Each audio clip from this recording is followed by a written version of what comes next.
Chapter 4. Noah yawned and took a long pull from his insulated coffee mug as he waited for the girl from the parking lot. Once again, he'd failed to ask her name. When that first message had chimed his phone last night, he'd been so surprised and excited he'd forgotten and hadn't realized it until this morning. The crunch of gravel under tires made him look up. He spotted her little escape coming. He quickly topped off his mug with coffee, grabbed his backpack, and went out to meet her. "Hey, you look good this morning." He stepped out the door as she got out of the little SUV. She was wearing loose jeans, a jacket, and hiking boots, much like he was. She'd pulled her hair back into a high ponytail. Noah thought she was pretty with her hair down, but without it to draw your attention away, she was a beauty with stunning gold eyes. "Thanks. You all ready? Have everything you need? Water and snacks for later in here." He lifted the pack. "And coffee for now." He lifted the mug in his other hand. "I'm good." "Great. Let's hit the road." She got back in and buckled her seatbelt while Noah got in, situated his things, and buckled his own. "You can put your pack in the back if you want." "I'm good for now, maybe later." He put the bag on the floorboard between his feet. He took a sip of his coffee while she turned around and started down the long driveway back out to the road. "I know this is going to sound weird, but I keep forgetting to ask your name." She laughed, then fell silent for a minute. "You know, I don't remember telling you." She stopped at the intersection where the driveway hit the highway, even though there was no stop sign. "I'm Stephanie, but almost everyone calls me Steph." "Almost? Who doesn't?" The happy, light-hearted look faded from Steph's face.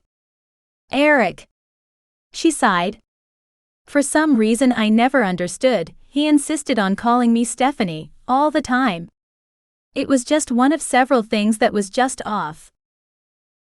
"I didn't mean to upset you, or make you think about him. I was just curious." "It's not your fault, I brought it up." She checked traffic and pulled out onto the highway. "Anyway, I might as well get over the upset. It doesn't seem like he's going anywhere anytime soon. We'll figure it out and figure out how to keep you safe, whether we get rid of him or not." Noah watched the forest pass them by for a few minutes, debating whether he should say what was going through his mind. It was a polarizing issue, and no matter what side of the issue people were on, they were nearly always passionate about it. He didn't want to offend her, but he did want to make sure she was safe. "Have you ever considered a gun?" There, he'd said it. Now he'd just have to live with the fallout, but for her sake he hoped she wasn't part of the anti-firearms crowd.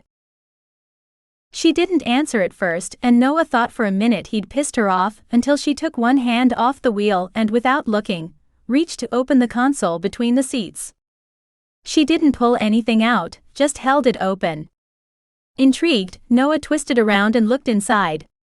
There sat a little SIG P238 on top of a box of shells for it. "Oh good. Can you grab it without looking?" He checked to make sure she kept her eyes on the road as she reached down and set her hand on top perfectly. He could tell she'd chosen the placement carefully and had practiced laying hands on it when she needed. It made him feel a little better. "I take it this isn't a new thing?" He glanced up at her face. Steph closed the console lid and put her hand back on the wheel. "I should say it's only a few months old, since I just turned 21 in November." "I sense a but here." She flashed him a smile. "But think about it, I grew up around here." She used one hand to motion to the forest still surrounding them. "Where predators come on four legs and only care that you taste good and can't run faster than they can." Noah laughed. She was right. He knew a lot of people who'd been gifted pistols long before the legal age to buy them, but that was before gun laws had become so restrictive. "Either way, I'm glad you have it." He paused, then couldn't help himself. You do know how to use it, don't you?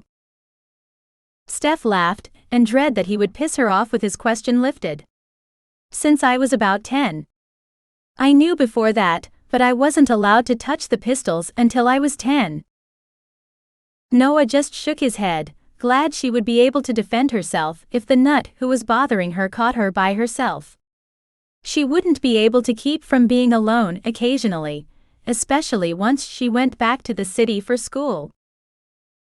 You never told me, what do you do? You know, when you're not rescuing panicking girls in parking lots. I'm an emergency room nurse. I work mostly nights. Oh wow. I know what you're thinking, a male nurse. Not at all. I was thinking it takes a lot for a guy to be a nurse. Not only does he have to be willing to take shit about it.